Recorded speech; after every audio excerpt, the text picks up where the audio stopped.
ഈ അൽ ജലീൽ കമ്പൈൻഡ് അണ്ടറിൽ വരുന്നതാണ്, പക്ഷേ വേറെ ഡിവിഷനാണ്. ജലീൽ ഫ്രഷ് ആൻഡ് പ്രൊഡ്യൂസ് അത് വേറെ ഡിവിഷനാണ്, പക്ഷെ ഒരേ ഗ്രൂപ്പിൽ വരുന്നതാണ്.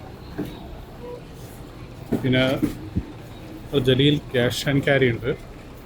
ഇതിലാണ് ഈ ഡിവിഷനിലാണ് ഇപ്പോൾ എൻ്റെ work. Jaleel cash and carry ഇത് തന്നെ ഒരു 5-6 ഷോപ്പുകൾ വരുന്നുണ്ട്. ഷോപ്പ് അല്ല, സ്റ്റോറുകാരാണ്. ഇവിടെയാണ് ഇപ്പോൾ എണ്ണയിൽ നടക്കുന്നത്. ഓക്കെ എന്നാൽ.